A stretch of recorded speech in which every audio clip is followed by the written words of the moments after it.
Welcome, everyone, and thank you for joining this conversation. Uh, Steve has invited you to share your name and where you're joining us from today. So feel free to drop that into the chat. So I will open up our time together with a little bit of a reflection and a prayer. Good morning to you, good afternoon, good evening from wherever you are joining us. And we just welcome you to this Land and Identity and Faith series. I'm Selena Headley, and I'm the Urban Training Collaborative Coordinator with Resonate Global Mission, usually based in Cape Town, but today I am coming to you from Calgary, Canada, the place where I've grown up, but usually in Cape Town I am having the joy of connecting with local leaders, inspiring and equipping and together bearing witness to the good news of Jesus Christ while we link together to seek really to live out the peace and justice of God in the world. And so I'm grateful really for those who've put this these seminars and this series together. And in order to open up the dialogue, I thought I would first share a bit of a reflection. I wanted to begin with the words of two poems crafted and inspired by an inspiring individual, Dr. Thandi Gumedze, who's a dear friend and who also I have met through the work of the warehouse originally in Cape Town and done many other things with Thandi. And she's a tremendous poet and she has crafted a beautiful poem that is a shared poem. It's actually two poems and has done so for the South African context and for the Palestinian context. These poems are entitled Of Home and Wholeness. So I will just read a passage, a shared passage from the poem, and then open us in a time of prayer. Homemaking is revolutionary in this system born of displacement. Wholeness is revolutionary in the system invested in dislocation. Keep fighting to make home. Keep fighting to be whole. It doesn't seem possible, but perhaps a day will come when home and wholeness are no longer forcibly removed.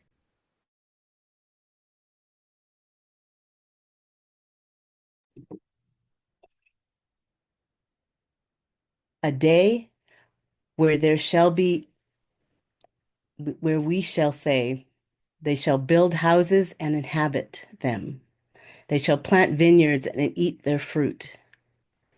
That reality of which the poet Isaiah long since dreamed. So, with those thoughts from the shared poems of Home and Wholeness, I'd like to open up in a word of prayer. Spirit of God, help us to find common ground, to join you in the work of finding home and making all things whole.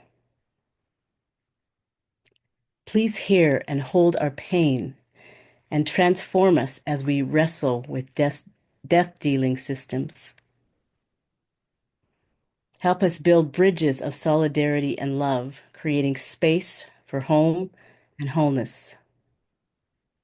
Creator God, abide with us as we seek to hear and understand one another across diverse contexts. May we build together and support one another. Help us build our faith. Help us to imagine new actions and help us take steps to join you in the work of establishing goodness between all things.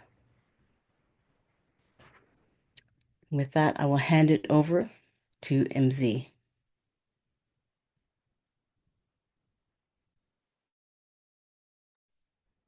Thank you so much, Selina, for your reflections, and thank you for those beautiful words. Poetry does something to the mind and the heart, so we just want to linger more before you make a quick transition. But thanks for that. Welcome, everyone. My name is Mzi Nkutha. You can use my shorter version, Z, and part of the organization called Iziko Lamaqabane, which is also part of the collaborative work with other organizations here. Without really taking much time, my role here is in two folds. One, to welcome and introduce the presenters or the speakers, and then two, to moderate this conversation, this really important conversation of, I think, interesting and excellent people that will be reflecting with us and learning with them in this process. So the first part of introduction mainly is also around why this space, and then thereafter I will introduce the four panelists. And we have some few questions, and they will each then respond to some of those questions. And then the second part of the conversation will break into small groups. And then from there, we will reflect further on some of the questions that will be posed there. And then after that, we'll come back and reflect and dissent together as a group around the questions of solidarity and what does this mean.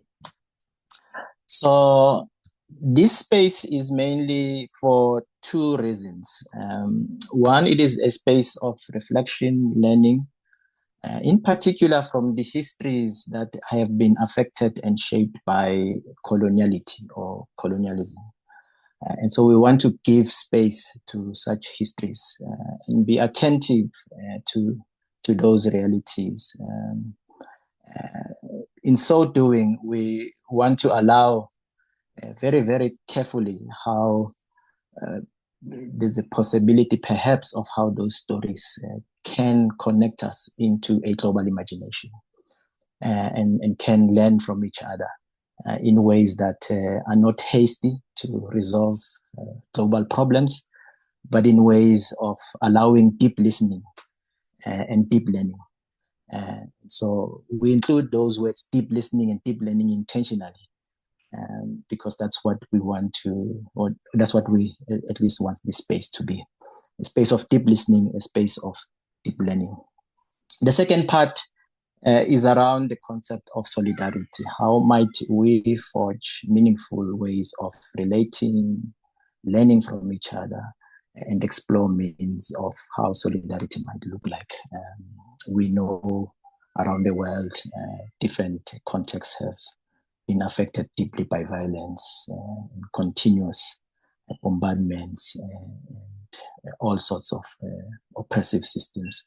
So we want to allow that space. So it is an ongoing conversation. So because we've scheduled these conversations monthly, and so they will happen throughout the year. And so we are not hasty to come with immediate actionary solutions, but we want to linger more and reflect together and learn from each other. So that's the main reason. Going forward with these conversations today, and how we're going to do this other subsequent conversations is that we have two contexts that will be in dialogue with each other. So in our case today, we have South Africa and Palestine that will be in dialogue with each other.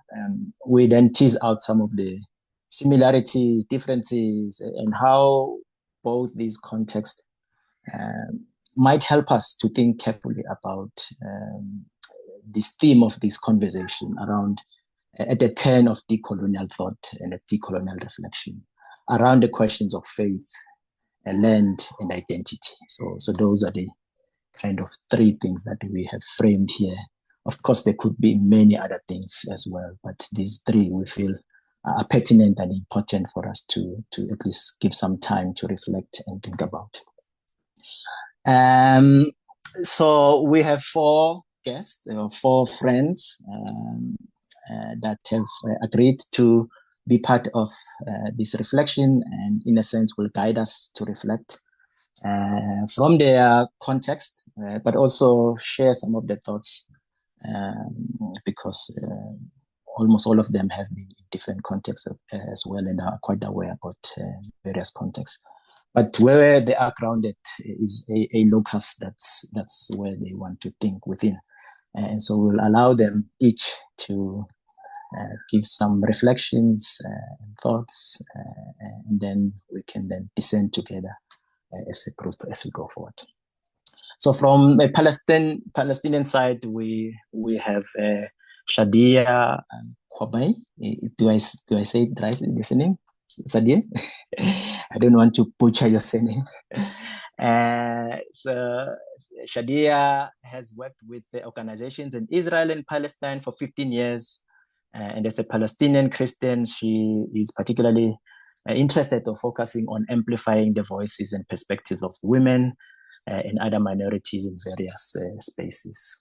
One of which was the Women Behind the Walls podcast that she's part of. Shadia recently completed a second master's degree in interreligious and indigenous studies at Vancouver School of Theology, where her thesis presented a theological conversation between the Palestinian and North American indigenous understanding of land. Shadia is currently the community engagement animator at the Trinity Grace Community Church in Vancouver, Canada, and currently serves as a commissioner to the General Council of the Church of Canada. Alongside Shadia is Samuel Salim Munayer, a Palestinian theologian from Jerusalem. He holds a bachelor's degree in theology and philosophy from Durham University and an MA in Middle East politics from University of Exeter, where he was supervised by Ilan Pape. He currently works as a humanitarian covering the occupied Palestinian territories. Samuel, or Sam, has authored several articles, including one article on decolonizing Palestinian liberation theologies. New Methods, Source, and Voices is the full title of the paper. And on the South African side, we also have 2 friends, Sesihle Manzini, based in Cape Town. Sesihle Manzini is a storyteller and digital entrepreneur who found an organization or a platform called Anno Domini that is dedicated to justice-driven media that amplifies unheard voices and restores human dignity. She wrote and directed and produced an amazing documentary called A Piece of Ground, which is a critical view of contextual understanding that explores the brutal histories of land dispossession and spatial injustices in South Africa. To date, the film has been screened at leading South African academics and civil society institutions with a background. She has studied again with a background of psychology and over 8 years of experience in business and human rights. Sesihle is passionate about challenging the use of theology as a tool of oppression in Africa. She combines her expertise in research, storytelling, and strategic impact to create artistic interventions that address the pressing social and political issues. And then lastly, Obakeng Afrika. Obakeng Afrika is based in Pretoria, here in South Africa. Obakeng works at the University of South Africa at the Department of Philosophy, Practical Theology, and Systematic Theology. His work focuses a lot on decolonial thought, Afro-pessimism, Black theology, and a host of other reflections, and has written a number of very critical and important papers. He is now on a journey of exploring his PhD program, which he just completed a master's degree in Black theology at the University of South Africa. So these are very kind, amazing human beings that we will be reflecting with them. So by way of starting this conversation, if you allow me to pose a question to each one of you. So in that order of introduction, we will then proceed. And so in many ways, this concept of decolonization has been found in different spaces. We see the proliferation of the decolonial thought in spaces that I myself have never imagined that it will happen. But it has its own unique histories, right? So we have decoloniality, we have post-coloniality, neo-coloniality, and so forth. And so these theories can be easily traced back in terms of its historical space, right? With the concept of post-colonial thought. It can be on the subaltern studies in India, people like Spivak and others. In the decolonial thought, mostly it can go back to the Latin American context as they wrestle with the issue of their own context and the oppression and the settler colonization within the Spanish influence and so forth. And in the African context as well, we have even writings such as Ngugi wa Thiong'o on the decolonizing of the mind and so forth. We can sort of trace this in Palestine. In other contexts, we have people like Edward Said and others that have been thinking about the concept of Orientalism and other concepts. And they think in terms of post-coloniality, decoloniality, and so forth. So I'm very much interested whenever the word decolonial is thrown into a conversation. I'm always wanting to ask, how does it relate to our work, our context, and in this conversation here, how does it relate to South Africa and how does it relate to Palestine? Because two contexts we can really claim and say that they are influenced and affected by the history of colonization. So the first question, therefore, is how does the practice of decoloniality connect to your work and your context in thinking about land, in thinking about faith, and in thinking about identity? So, Shadia, you will break the ice. We think you are the boldest one in this group. Well, hello, everyone. I just want to acknowledge that I'm talking to you currently on the unceded and traditional territories of the Musqueam, Squamish, and Tsleil-Waututh nations, what is known as Vancouver, Canada today. This is a very interesting topic, very close to kind of my journey of faith as well, right? To uncover the relationship maybe between land, faith, and people. And looking at my research, I think for me, it was trying to explore how my context, my identities, right, inform these relationships, especially with the experience of settler colonization. So I tried to investigate different approaches to decolonization that can enrich and reform my understanding of these relationships. So I think to start with really is my approach is always really it's about asking the right question as opposed to looking for the right answer sometimes and so I think I noticed that there was these several layers that we needed to unpack. They're already there, but they needed to be peeled out. And I think most prominently, and I think that takes a lot of our attention as a global South Christians, is to recognize how some Western Christian interpretations of our faith, our scripture, justify Palestinian land dispossession. Again, I mean, I grew up evangelical in Nazareth, but I also inherited a theological framework that separated my Christian faith from my Palestinian identity and relationship to land. So the question that I was trying to ask is, how do we read and interpret biblical text? Whose interpretations shape our understanding of God, land, and people? Another layer to mention is also realizing that these interpretations weren't just wrong. They reflected a deeper colonial worldview that commodified land and fragmented identities. So my faith became an obstacle rather than a bridge to understanding my place in the land. And the question to ask, I think very critical to our gathering today is there a connection between how Christians interpret divine promises and chosen people to justify domination and conquest, right? In my research, it was manifest destiny in North America and Zionist ideology in Palestine. So how does theology continue to impact displacement today?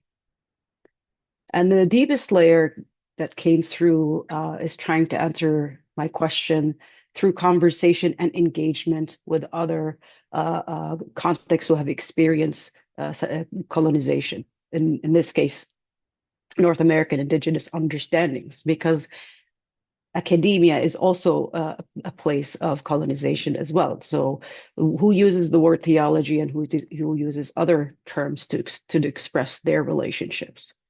And I think engaging in these understandings showed me how faith can express these sacred bonds with land rather than justify conquest, right? It helps me rediscover Palestinian ways of living and being in the land as what we like to call ourselves living stones or the fifth gospel, where our present witnesses to God's incarnate present. So, what does it mean to belong to the land rather than possess it, right? Relationship to powerlessness. And how do we practice our faith in relations to place? And as a non Western Christian, right, decoloniality isn't just about critiquing Western theology, it's about recovering our own faith, our own lands, our own identities that have always been intertwined in life giving ways. And I think my journey has showed me how to peel back colonial distortions, if we want to call them, to help me reclaim these sacred relationships. And to end with, I think that's very relevant maybe to our conversation today, is how does understanding relationships between creator, God, human and non-human creation shape who we are today? Do we see land as mother rather than property? And how does this inform our interaction and our current context?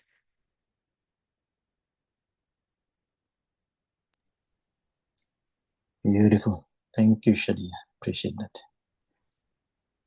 This conversation, I anticipate it will be guided by a host of questions as Shadia has led us into. Sam? Thank you. Thank you also, Shadia, for opening that conversation up. Many of what Shadia said, I think I resonate with in terms of the understanding the condition of coloniality. A lot of it to do with how we approach certain questions, how we approach knowledge production, understanding of our identity and relationship with one another. And perhaps my journey and my understanding with coloniality and decolonization, particularly with the Gaza genocide going on, is within the context of baptism. More specifically, the waters that cleanse us in baptism are also the waters that drown us. And that framework of baptism, that the drowning and the cleansing, is the unlearning of the structures of coloniality that not only I have grown up with my own experiences, but I think has been passed down to me generationally from my grandfather and grandmother in 1948 in the Nakba, And that the Nakba that continues today is that condition of coloniality and colonialism. So decolonization, for me, decoloniality is much to do first with unlearning. It is the drowning of what we know. Secondly, with my focus and work, it is shifting from from a Palestinian theological perspective, using Frantz Fanon's framework of black skins, white masks, of the black intellectual who is using the tools and methods of the white colonizer to respond to them. And therefore, in Palestinian theology and in terms of decolonization, it's shifting our fixation on Christian Zionism and also responding to the West. So that shift and that obsession on Christian Zionism, I think, is something that suffocates us unknowingly within our ability to relate to our own indigenous histories and relationships, but also reproduces hegemonic ways of knowledge production and learning. So in that sense, decolonization is less so to respond to the empire as much as that is needed, but to respond to our own community. And what has particularly inspired me in this was the critics of James Cone, the womanist tradition, Cecil Cone, Gayward Williams, and more, who critique James Cone for using too much white methods to create a black liberation theology.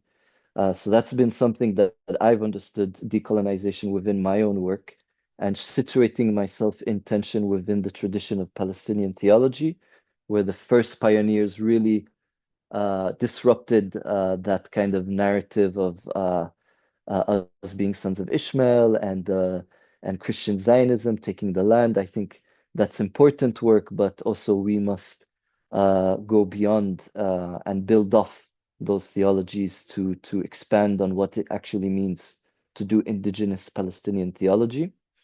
And lastly, it's not to see Christian Zionism as the problem, but the symptom of Western Christian civilization, which began in 1492 with the expand of the Western Empire. So that will better give us the remedies if we understand the sickness more accurately. And then with Gaza and the genocide that's ongoing and living in Jerusalem in these days, decolonization for me is also related to martyrdom because and that's also connected to the drowning part of baptism because decolonization is not to be just this academic thing that has become a trend in conferences and in universities, but it's a way of life. And we should be suspicious of how much Western universities and conferences are investing in decolonization when that topic has been explored in the 60s and 70s. And all of a sudden now it's become this slogan and trademark and co-opted by the universities of the West, and that sense of decolonization is with martyrdom is it should be very much in community. It's not about only doing decolonial knowledge and decolonizing myself, but to do it with people, with communities. Um, and Lastly, I will end that with martyrdom and decolonization in Palestine, we can often have a survival mentality in theology, depending on our numbers, which are depleting and are getting erased from the earth. And we can, especially when engaging with the West, have this survival mentality of, oh, our numbers are depleting. We must maintain the presence of Palestinian Christians in the land. Whilst that is very important, decolonization tells us that we must fight irrespective of our numbers and irrespective of the challenges ahead. And if decolonization and liberation makes our faith contextual and relevant, martyrdom makes it credible. Sure. Beautiful. Thank you so much, Sam. Appreciate that. The questions, the threads that are getting into there's a sense that the decolonial thinking, decolonial framing is pretty integral to those of us who are informed by a particular history of colonization. So thank you for that. I will now hand it shift to rather to Sesihle, and then after Sesihle, Obakeng. Thank you, Mzi. And thank you, Shadia and Samuel, for those very powerful reflections. Yeah, it's quite nice to see and commune with everyone, along with some familiar faces. Mzi introduced me as based in Cape Town, of which I'm not based in Cape Town anymore, and I'm pretty sure you're aware. But I have been based in Cape Town for the past 10 years, but I took a sabbatical last year, which I've largely spent in my ancestral home here in the Eastern Cape. So I've been here for about 6 months, which I think has given me a different and unique grounded perspective on these conversations. So Z, that was quite a packed question, and I want to see if I can touch on some of those various aspects you mentioned there, land, identity, etc. But Dr. Sabelo Ndlovu, Gajeni's framing of decoloniality as remembering, restoring what was dismembered resonates quite deeply with me. My work is primarily guided by my faith, but this act of like redignifying and reclaiming lost histories, lost identities does form the backbone of my storytelling. There's also a book club that we ran with a couple of people on this call looking at Emmanuel Katengole's Sacrifice of Africa. And there, Katengole reflects on origin stories, those imagined norms shaping societies that remain powerful precisely because they're invisible. I know Ta-Nehisi Coates also writes about this, that you cannot act on what you cannot see. So my storytelling work aims to expose these subliminal narratives, especially those that reinforce the dominant power structures, so that we can see and respond and resist. And to me, that also kind of responds to the biblical call of defending truth, right? Jesus says, you will know the truth and the truth will set you free. And so storytelling for me is a form of truth telling that dispels the lies that keep people captive, right? Especially, as has already been mentioned, those theologically wrapped lies, which can be very powerful, if not dissected, right? And defending dignity, which is the image of God in every person. And again, that decolonial question that is about how do you bring back the beingness to people who are deemed as non-beings, right? So yeah, relating it to my work, it's about remembering, restoring lost histories, identities, etc. And as I mentioned, I've been living in rural South Africa for the past 6 months now. And I've lived here before, of course, and this is home for me. But rural South Africa remains largely excluded from the formal economy. It's in the limited infrastructure that limits reliable internet connection. I'm always like super nervous when I have to do these events because I'm like, will it hold? Will there be a storm that like trips our electricity and like we don't have electricity for like 2 days? It's in the inadequate health facilities. I needed to access a hospital a few weeks ago, and like there's one 40 kilometers away, the next one is like 90 kilometers away. And then there's a lot of math and calculation that needs to happen in that kind of access. It's about poor quality education, insufficient transport infrastructure, like these systemic challenges that contribute to the rural urban brain drain, as a lot of young people, including myself, leave the rural areas in search of better prospects. And of course, we know much of what underpins this exclusion is in colonial and apartheid legacies. So the 1913 Land Act, which I know has been mentioned here before, allocated only 7% of land to Africans. This was later increased to 13% in 1936. And this land was primarily concentrated in kind of like native reserves, which is like where I am now. So land that's was under communal tenure overseen by African chiefs. So predominantly in the Eastern Cape, parts of KZN, Northwest, Limpopo, etc.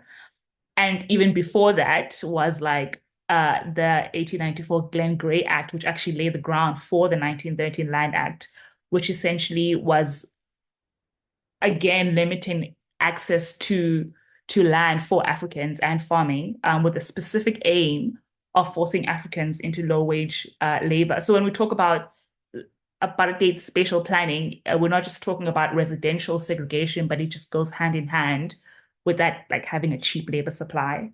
And so to talk about my context now, it's remembering these urban economies that remain rooted in these colonial and apartheid structures, and how, you know, our current government has largely failed to invest in rural infrastructure, in rural education, in rural healthcare, etc.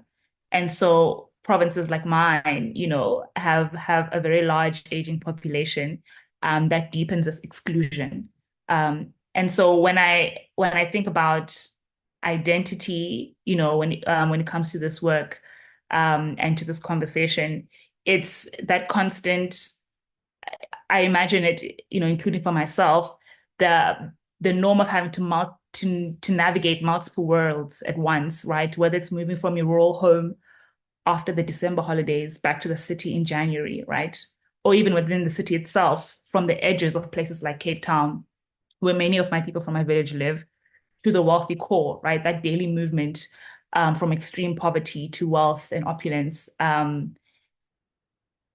is something that I think subtly indoctrinates people about who belongs, right? That's spatial engineering.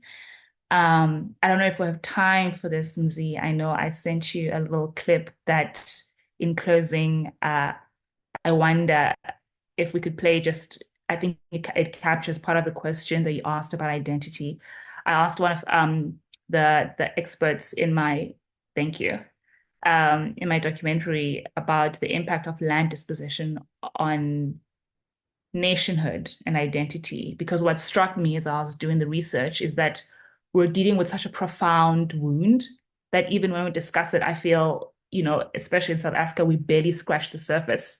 You know, we're very familiar with the socioeconomic consequences of land theft. But I think there's also a deeper unspoken psychological wounding, one that I believe has given rise to generational trauma. So, I mean, we know, living in South Africa every single day, whether in the urban space or in rural, like a lot of us are living with this trauma. And I feel like people are unable to even trace its origins. And I think Mpho's words in this clip quite express it quite powerfully. So yeah, if we could play the clip, Mzi.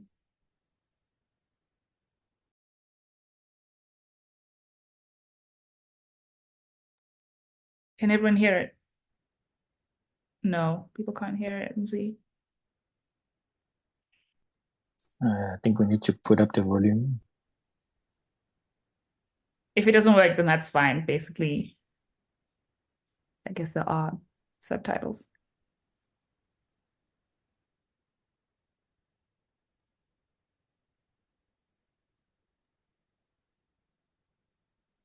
There's no sound, but maybe we can read the subtitles.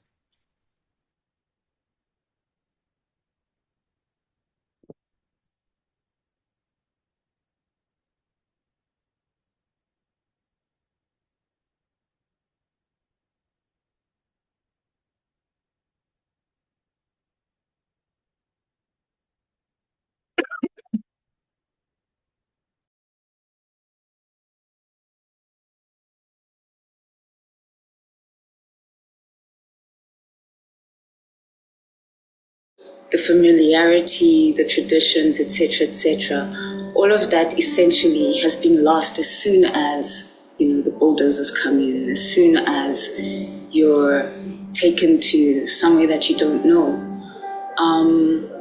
So that level of alienation, I think, has manifested such that there's no sense of community or trust as a people. I think we fundamentally don't have the luxury of feeling like we belong.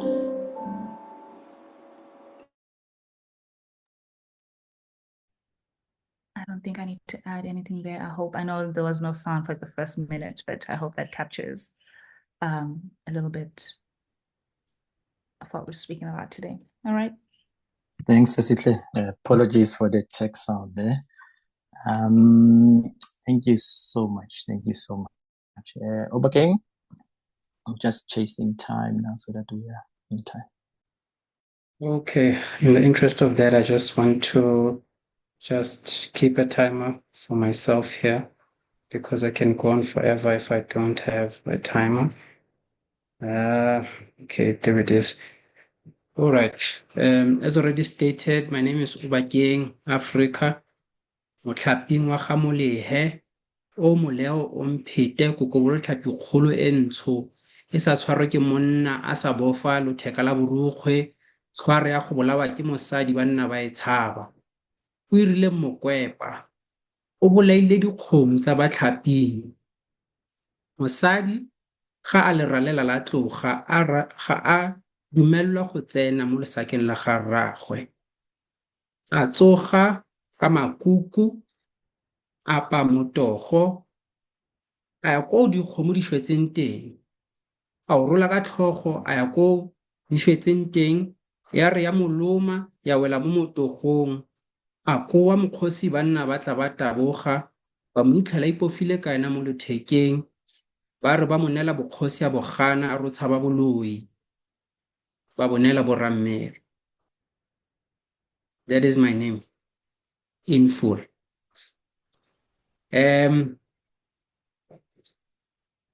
So Obakeng Afrika. So, to answer the question, and I want to go back to the question. The question being, how does the practice of decoloniality connect to your work, context in thinking about land, faith, and identity? And I think there are a few throat clearing gestures that I need to do so that my contribution has the desired impact. First, it is to, come clean. I do teach, one of the modules I teach there, UNISA, it's called Decoloniality, Africana Thought, Discourse, and Critique. And so for that reason, I prefer having some conceptual precision in terms of what exactly it is I mean and understand when I talk about decoloniality. And to do so, I need to first state that there are three terms we need to understand: colonialism, colonization, and coloniality. Colonialism is the terrorist acts that were meant to establish a colonial order, which primarily used violence, right? So it is domination by the barrel of the gun.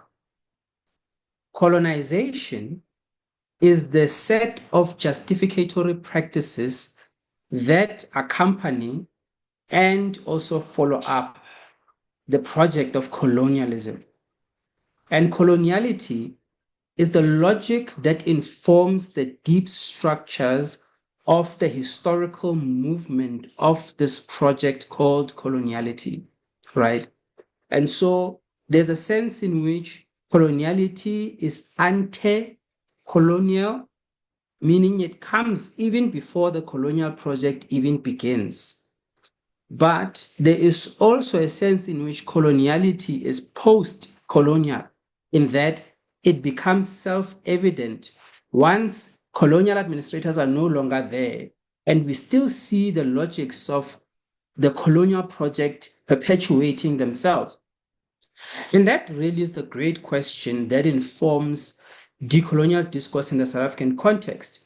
We're asking ourselves, why is it that colonial administrators have left government, and yet we still see the logics of the colonial project perpetuating themselves, right? Now, it is from that conceptual basis that I now would like to enter the third part of the question that I had, and I would like to ask that I be given two more minutes so that I can do justice to answering this question. Now, in terms of how does coloniality connect to my work, I've already mentioned that I teach decolonial thought. But in terms of my thinking, it's not simply just the teaching work that I do. There's also the research that I'm working on. And I found it to be a fortuitous turn of events that the article that I'm currently working on, which is on Bonganjalo Koba, actually it connects in such an interesting way to what it is that we're talking about today. And really, what I'm looking at is the historical consciousness that informs Bongajalo Koba's theology, right? And how he takes recourse to the Africanist tradition in order for him to do a good job at tracing the causes of the state of affairs that we have. So, in this particular paper, I am arguing that Bongajalo Koba's historical thinking provides etiological salience to the colonial question in South Africa through, Black theology as a discursive platform, right? Now, so that is with respect to my work, but I want to actually say a little bit about my faith and my identity, and I want to return now on that to my name, right?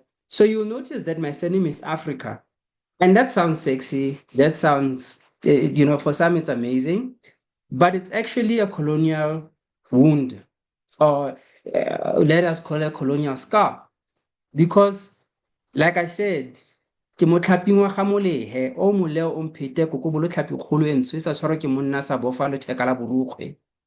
That is who I am, right?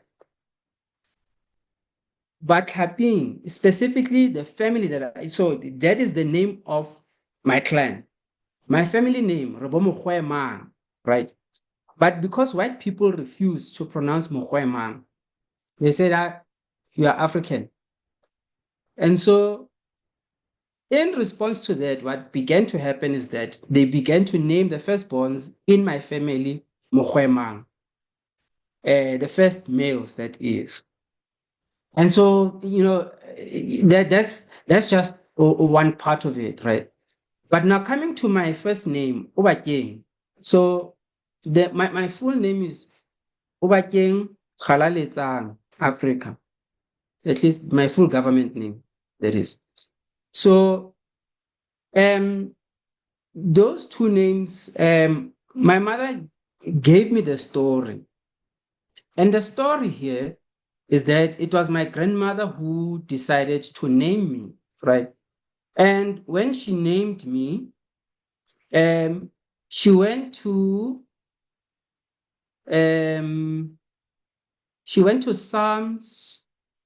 Psalm 86, verse 12, right? And please allow me to read it. E re, ke tla go baka morena modimo wa me ka pelo ya me yotlhe fela. Ke tla galaletsa leina la gago ka bo sena khutlo. So Obakeng is basically a name that says, it's in the imperative voice, and it says, praise the Lord. And galaletsang means give glory to him. Now, the specific point that I just wanted to make about, my four names is that it is the Christian God that, that the injunction is oriented towards, right? And there is a turn away from my ancestors. There's a turn away from whoever the deity is that my ancestors worshipped. And so briefly, that and so that is how I answer, that question. I had some more thoughts that I wanted to share, but I will hold off until the next question. Thank you. Thanks, Obakeng, and thanks, Sesihle, thanks, Sam and Shadia. I'm aware of time, and so I want to prioritize also voices within this space to make this contribution.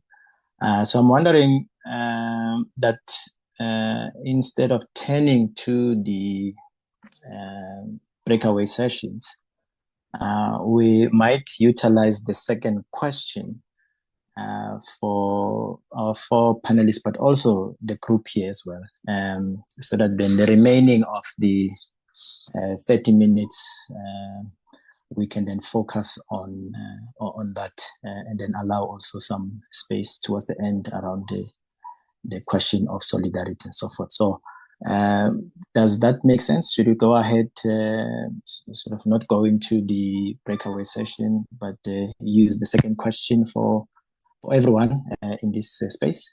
Does that make sense? Great. I see some noddings and thumbs up and so forth. Okay, great. So if I misbehave, know that you've agreed there was a consensus.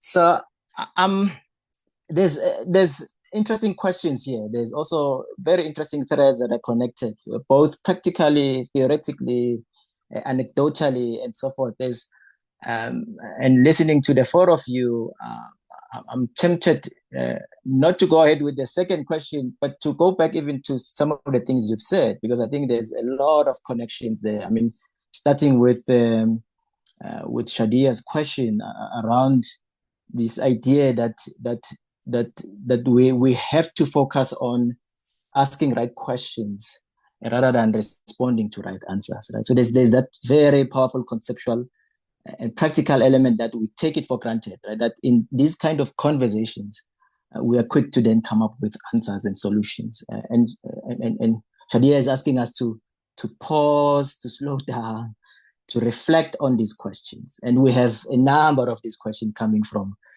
others as well.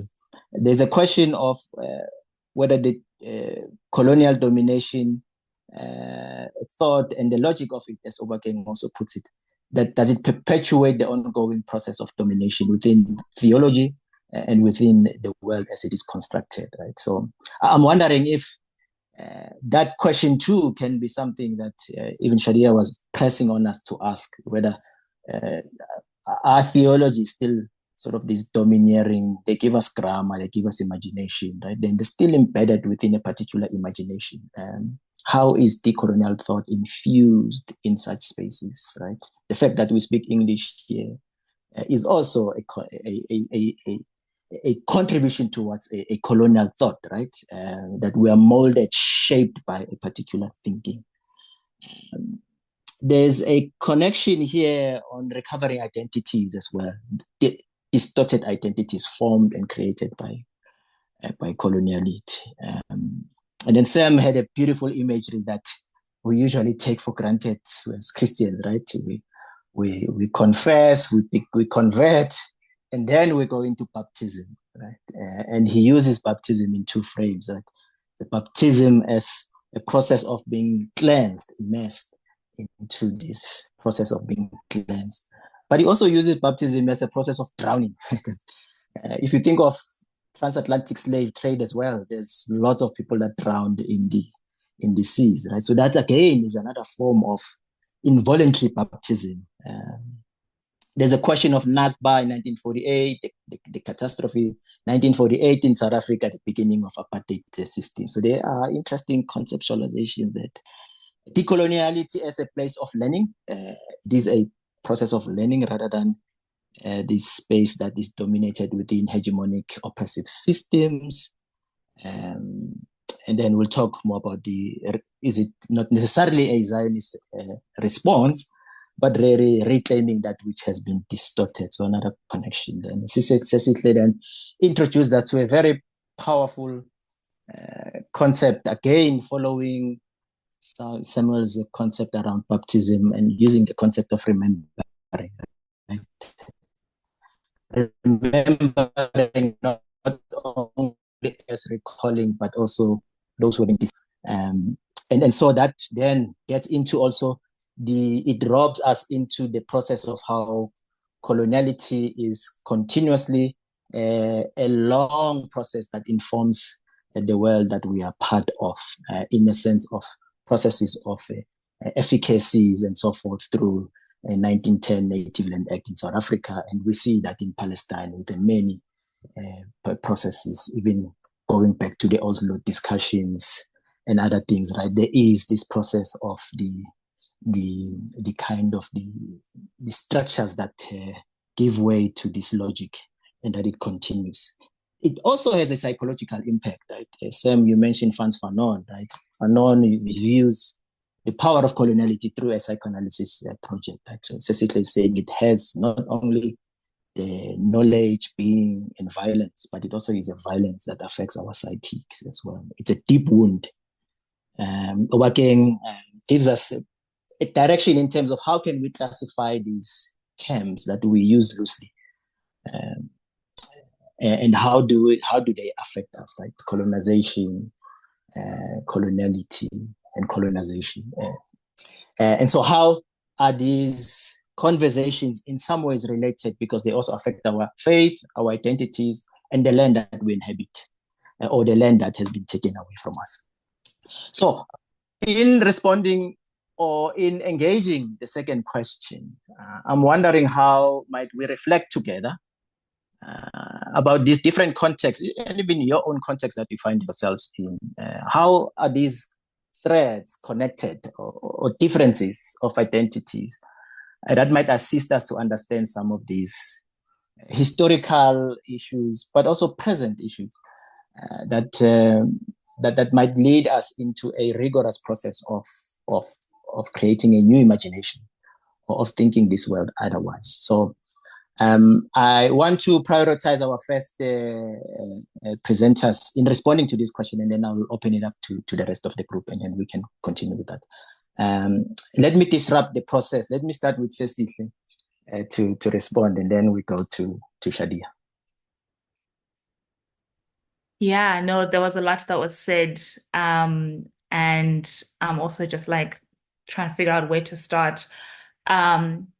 But yeah, going back to that work of, memorialization and reclaiming agency. Yeah, we know that decolonization involves more than just, political independence, right? It's about healing from historical trauma, as was mentioned before, and revitalizing culture, right? Because that's where the sense of humanness, right? You being a human being comes from. When you can rip someone's culture away from them, then they cease being human, and then you can do anything to them.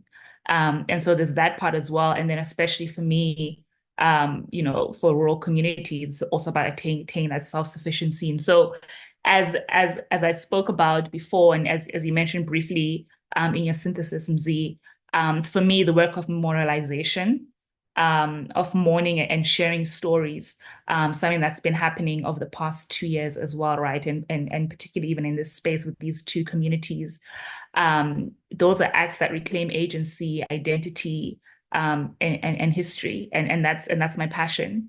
But I also want to kind of throw something here in the tradition of Shadia, of like asking questions. For me, again, because of where I'm situated, I wonder where the decoloniality is, for lack of a better word, I'll say is limited to these kind of cultural epistemological issues. Because, what I forgot to mention when I explained my context is that rural areas often have abundant communal land. So here, unlike in urban spaces, there's land for people to occupy. It's communal land, but individual plots as well that people can occupy and work on. But again, those urban-centered narratives that I spoke about earlier continue to push people toward wage work as a primary kind of like form of escape from poverty. So reversing this mindset, right, requires significant effort and investment in rural development. So when we talk about structural and economic factors that perpetuate these inequalities today. And I'm asking, why these inequalities still persist 30, 60 years into most Africans' independence. I wonder what answers decoloniality offers here. Yeah, because for me at this point, it's about, practical material solutions that help people build economic resilience and challenge the ongoing legacy of exploitation, which we know these things are rooted in. But for instance, like here I am where I am, I'm supporting the work of my aunt who focuses on empowering rural communities to leverage the local resources, particularly land, along with entrepreneurship and communal cooperation to actually create sustainable livelihoods. And so that would be like something that I throw in there. I hear the cultural issues, I hear the epistemological issues. There's my passion of, the remembering, right? But yeah, I wonder about the actual structural inequalities that we're dealing with. Yeah, I think I'll end there. Thank you so much, Sesihle. Shadia, do you want to jump in? Yeah, it's fascinating for me that as my colleagues are speaking, right? And I mean, I will also acknowledge that my knowledge of South African apartheid and the aftermath is not deep, but yet I could relate to everything that was said, and that the tension that we are all holding, where it's between acknowledging and assessing our relationship to dominance and how that has impacted us on one hand, and on the other hand is also trying to reclaim and, as Cecile said, remember who we are before that disruption has come into play.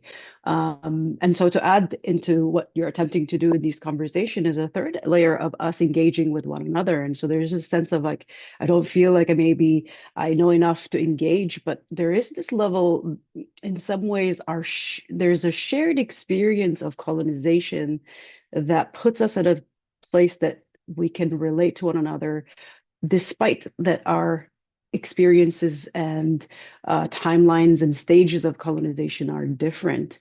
And I think there's something there that's coming with it in humility, and for me as a Palestinian, I think my experience and my engagement with settler colonialism is new, because that wasn't, like Sam said, the paradigm that we were accustomed to see, the power dynamics that we are experiencing, and so I come with humility to say I want to learn more. There's so much to unpack, and why have we not done this sooner? Because there's a lot of mutual, this what you mentioned, Izzy, about this space to reimagine, and I think one thing I think I value in the sharing and the experiences that are being told about is that I want to reimagine with fellow siblings who have had these experiences, but also learn about life-giving ways that we can exchange to one another. So to go beyond critiquing dominant powers and really look at what can we learn from one another. And I think, again, experience, positionality were definitely areas that I think, and knowledge production, although they're different, but these are kind of the areas that I see that we're kind of engaging with in this forum. Beautiful. Thank you so much, Shadia. Obakeng.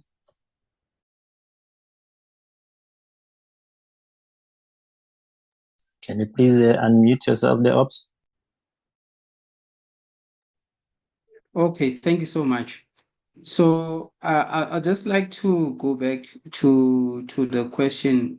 Please, could you please just ask that second question so that I Sure. speak with coherence? Of course. So in reflecting on each other's context, what common threats and or differences might we identify to assist our understanding of the past, the historical, and the present context? that, of course, are shaped by coloniality. All right, thank you very much.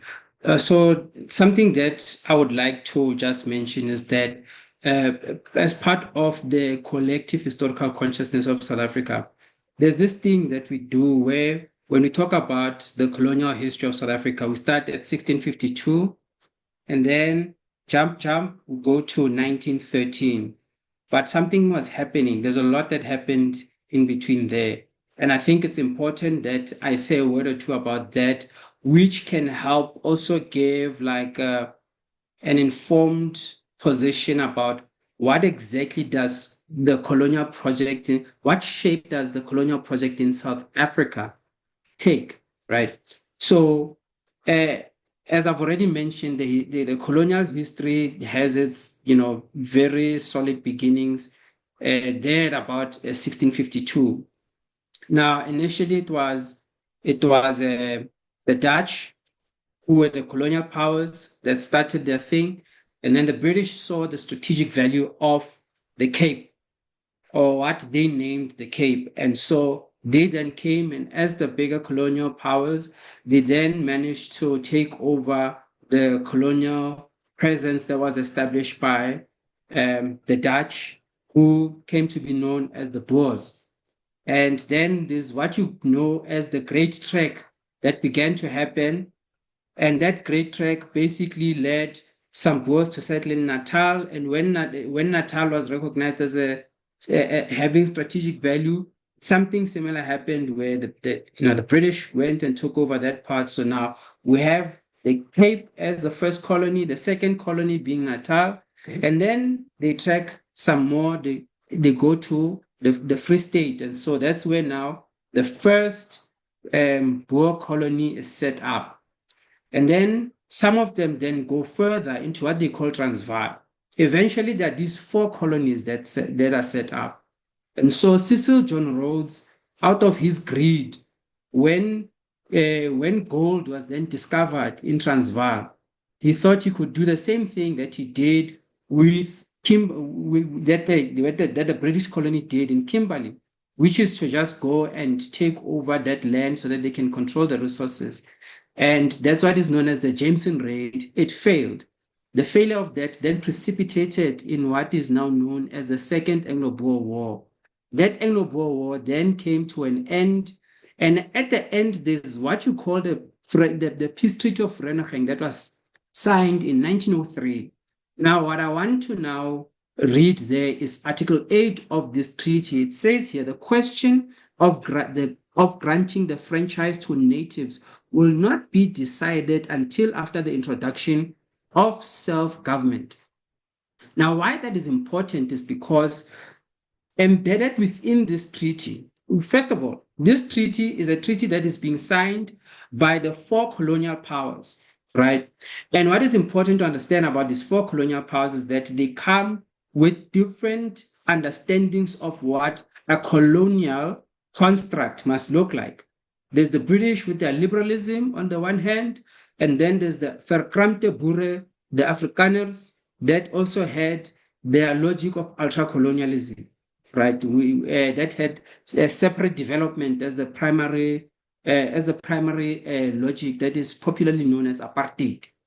Now, I give that entire context just to say that there's a little bit of nuance that we need to kind of be sensitive to when we think about this. Now, I'll just leave that as it is, and please allow me to come to the second part. And I'm sorry for taking up so much time because I had so much thought. I want to bring into our conversation the Islamic voice. And I do so because I think that one of the reasons why our discourse tends to kind of fall on its face is because of the fact that there are practices of erasure, unintentional as they may be, that we participate in, right? And here I want to take recourse to the thought of Ibn Taymiyyah, right? So Ibn Taymiyyah was a prominent Hanbali scholar from the 13th century. Now, Ibn Taymiyyah lived in a very tumultuous time during the Mongol invasions in Greater Syria during the 13th and 14th century. And so, in response to the geopolitical disturbance that the Mongol invasions represented, he then issued 3 anti-Mongol fatwas. And these fatwas challenged the legitimacy of the Mongols, first of all, having converted to Islam and claiming to be the legitimate rulers over all Muslim territory. Now, the issue here is that Ibn Taymiyyah's fatwas or judgments, the 3 judgments that he issued, they were giving arguments that justified jihad, right? And they categorized the Mongols as rebels who were undermining the principles of Sunni Islam. And so, effectively, what was going on here was that Ibn Taymiyyah saw the Mongols representing an external threat, but there were also those within the caliphs that seemed to be sympathizers, and so there was a sense in which he was also saying that there must be vigilance against those who do not defend Muslim orthodoxy because they also represent internal threats. Now, the important thing about Ibn Taymiyyah's contribution is that it was at the intersection of theology, law, and politics, and all of those being discursive ingredients that are very essential to the discourse around Hamas, around the land question that is going on right now in Palestine, right? And so, in as much as we can come and give our Christian interpretation of what's going on there, I think it's also essential for us to ask ourselves, what are the theological justifications that those who subscribe to Islam articulate to themselves as to why it is that this happens? And by the way, the work of Ibn Taymiyyah didn't just choose it randomly. He's actually somebody who is quite influential, particularly among those who subscribe to, Salafism. And the reason why this is important is because of the fact that, Western thinkers and Western governments, whenever they talk about Salafism specifically, what tends to happen is that, first of all, they simplify the theology of Ibn Taymiyyah, and they present him as an intellectual precursor to the Salafi jihadist movements like Al-Qaeda and ISIS. And this portrayal it reduces the complexity of his thought. Second, there is a misinterpretation of Salafism itself, right? And there's this tendency to equate Salafism solely to extremism and ignoring the diverse its diverse interpretations and historical evolution. Also considering that while Ibn Taymiyyah is considered to be an intellectual forerunner of Salafism, his work is often appropriated by other modern Islamic movements that diverge significantly from the intent of Salafi jihadist movements. And so it's important that however we understand the interpretation of strict adherence to Sharia law and theological orthodoxy, it must not then be misconstrued and miscontextualized so that, there's a flat interpretation of his thought. In any case, I bring this intervention, right, just to say that, our discussion up to this point has been sounding very Christian, and yet the people who are predominantly the target of vilification is not even the main target of vilification, particularly with respect to the ongoing violence from the side of the Palestinians. It is largely Muslim Palestinians and not so much Christian Palestinians, because Hamas is very closely tied to Islam. And so I just thought to bring that to our attention. Thank you very much. Great. No, thanks, Obakeng. Very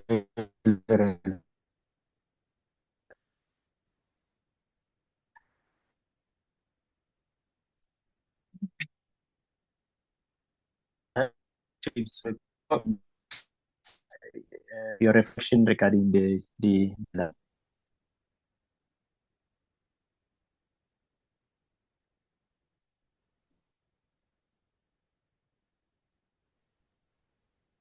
Iziko, I think we can't hear you.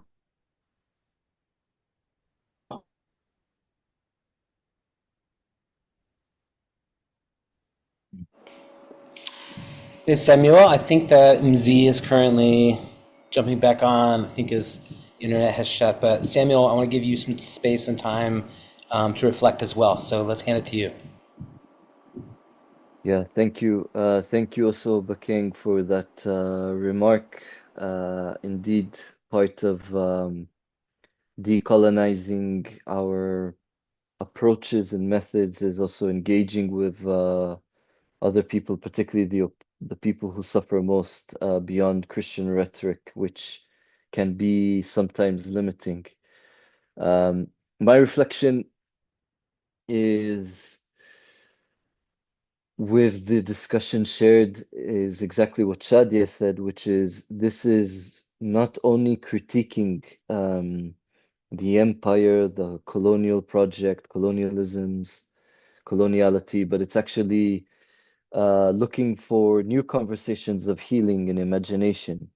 And I think that's connected to indigenous sovereignty, and the fact that we are engaging with South Africa and Palestine is a reflection of how settler colonialism is very much a global phenomenon, and indigeneity, which is the identity of in response to the settler, is also a global phenomenon, though it has contextual layers and colors to it. Um, my my just thought process when in listening to our brothers and sisters from different contexts is that we really need to move more into these conversations, I think, to learn from one another and to heal with one another. And I really think that when we engage with one another, we are embodying Ubuntu, which is I am because you are. And I think those are the conversations that need to happen more. Having said that, I cannot not dismiss that Palestinians and South Africans have been in conversation in solidarity for years, um, since more specifically since 1994, when I believe Naim Atik and Cedar Davis actually went to South Africa.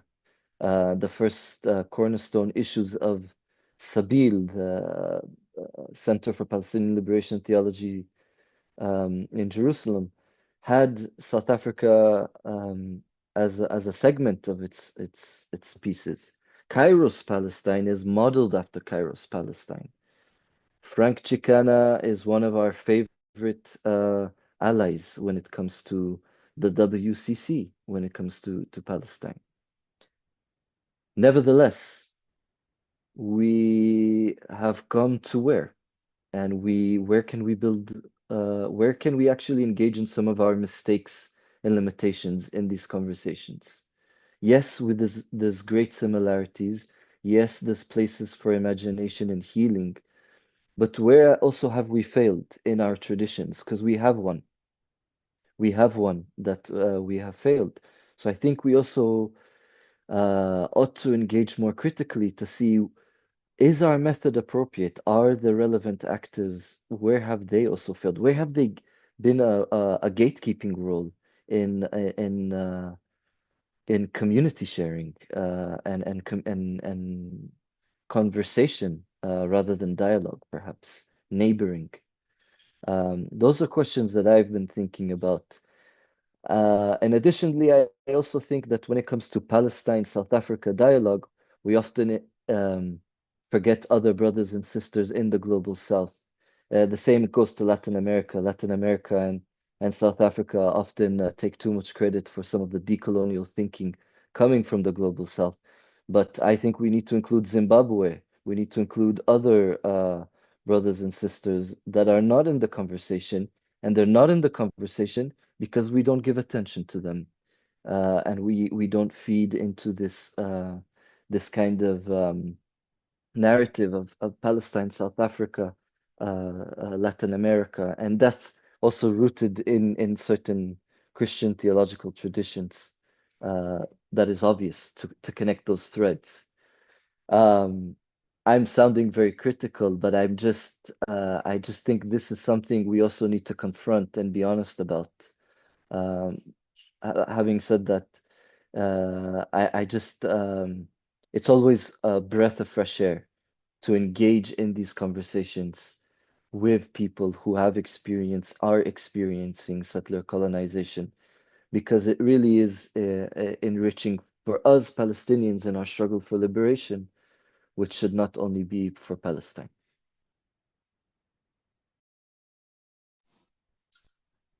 Great. Thank you so much, Sam. Thank you, Shadia. Thank you, Sesihle and Obakeng. I think one of the difficult things to do is to moderate the conversation is this one. Time is always an issue. Whether do we allow more rigorous voices, and the challenge that Sam has posed to us is precisely on that point.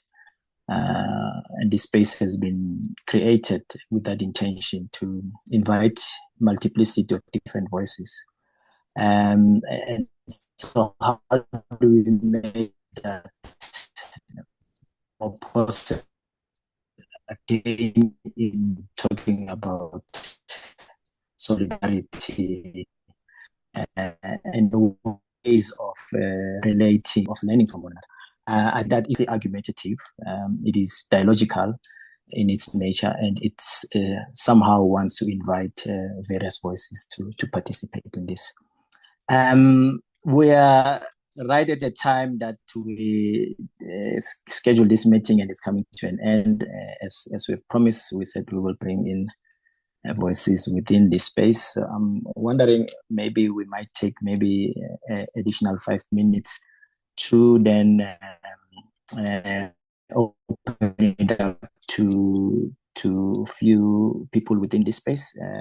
What are we hearing? What have you heard?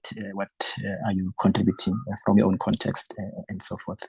And then I'll hand it over to Jeanette, and then Lama will close us. Over to you. Anyone who's bold enough to jump in within the group? What are you hearing? And how is this related to your own context? And what kind of contribution can you make? The floor is yours.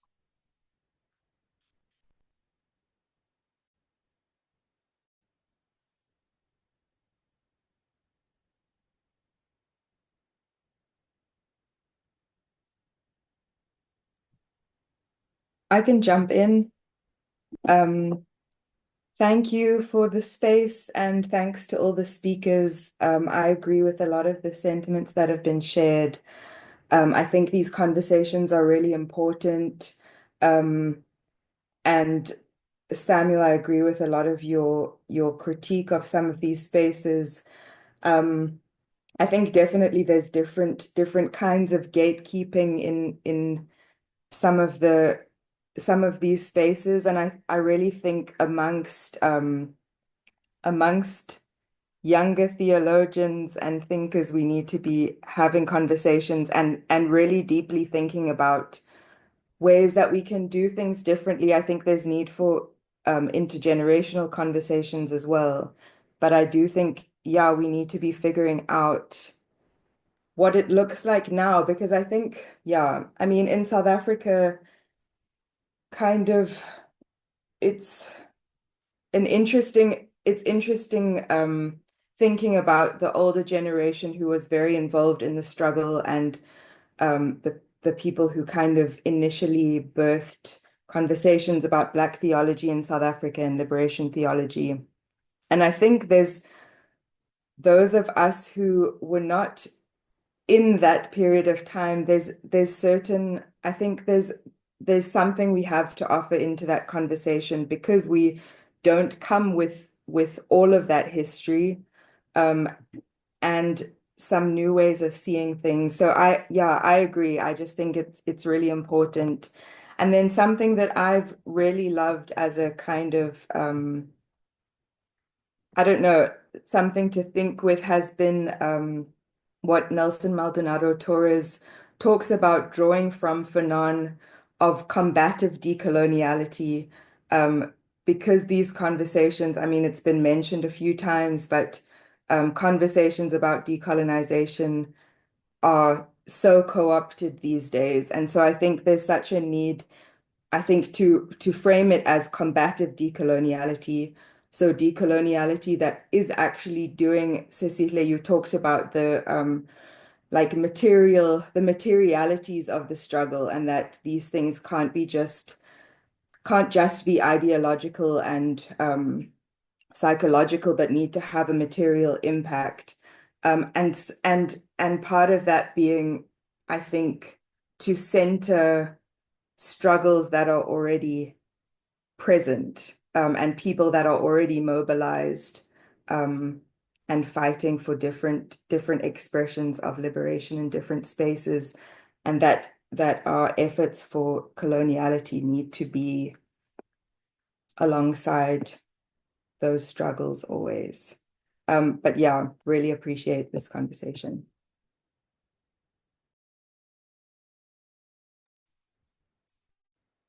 Thanks, appreciate it. Anyone else? I think it's also to that question. Anyone else? Hi, everyone. Thank you very, very much for this discussion this time. And I like what Salim spoke about, because I'm from Iziko as well, is that as Iziko, as we continue working from people from different countries that have experienced colonization, like we spoke to people from Congo, from Ghana and stuff like that. Salim spoke about the fact that we need to pull together a lot of countries and people from different countries that have experienced colonialism.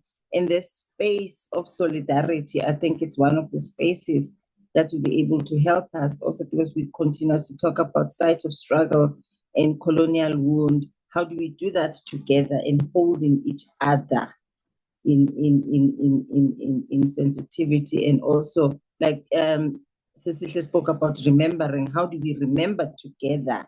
And then how do we also talk about this colonial wound that we carry together, all of us? That will be a wonderful thing. I think, I hope going forward through these sessions, we'll be able to do that. Thank you very much. Thank you. Can we maybe have the last person? And then I'll hand it over to Jeanette.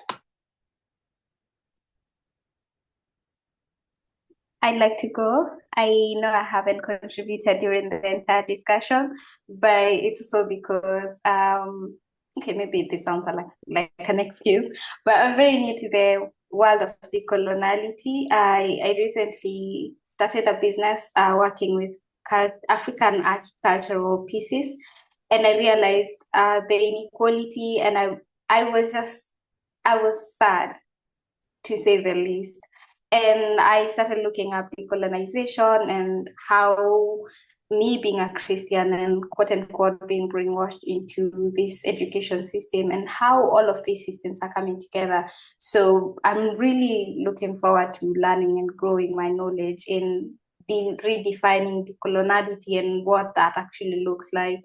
Because after all this education, I now have a degree and I feel like I have no education, because I know nothing about me. I know nothing about where I came from.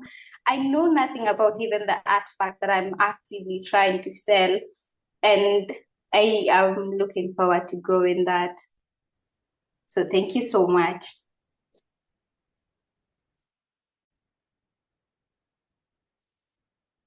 No, thank you. Thank you for this meaningful contribution and your insights. I think it is an ongoing space of learning.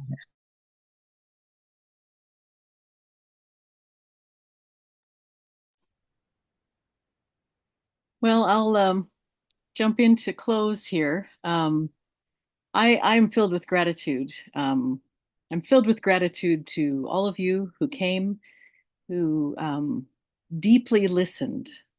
And I think that we can say we are in a process of deep learning in this space, a space that is hopefully not just a fascinating conversation for me sitting in Canada on a cold Saturday morning, but that will become more and more a space of solidarity, a space of community, of relationship, and also a space of imagining together. And that will bring me back every last Saturday morning of the month. So thank you so much to Mzi for facilitating the conversation, and to our speakers. I really appreciate not only the time that you took, but also the emotional energy that you took to speak deeply from your lives, from your study, from your work. Thank you, Shadia, Sesihle, Samuel, Obakeng. I'm sorry, I'm another white person who won't say your real name. And thank you to Steve, who not only took care of tech for today, he also has worked on social media posts for this. And for those of you not yet on the WhatsApp group, please be in contact to sign up for updates, for more conversation, to make sure that you don't miss future conversations. Thank you so much for this rich time today. Lama, I'll turn it over to you. Thank you, friends. This is always a really rich conversation. And I think every time we have these conversations, maybe now, can you hear me now? Great. Yes, every time we have these conversations, we come out of it thinking, wow, there are so many connections between our contexts, and it's always really inspiring to see these connections being drawn out. I'll close us in prayer. So yeah. بسم الآب والابن والروح القدس الإله الواحد. Amen. We thank you for the time we have had together, for the connections that were made, for the gift of community. We thank you for the wisdom that was shared, for the wounds that have been spoken about, and for the stories that we shared. We recognize that some of these stories that we heard are stories of our ancestors, which have been preserved for decades, passed down in resistance of erasure, told tenderly but boldly. Would you please guide us, Liberator God, as we continue to be in solidarity with one another? Would you guide our steps as we seek to love one another and love you in truth and spirit and action? Bless us, compassionate Creator, as each of us leave this space, and help us to be a blessing to our neighbors. Amen. Thank you, friends, for this space, for this time. As we said, our next conversation will be on the 22nd of February, so it will be tentatively every last Saturday of the month. And the next conversation will be a conversation between the Philippines and Canada, Indigenous people of Canada. So that is next. I'm personally very excited for that conversation. Please sign up. I think Stephen has put the link in the chat to join the WhatsApp group to be updated for all the next events.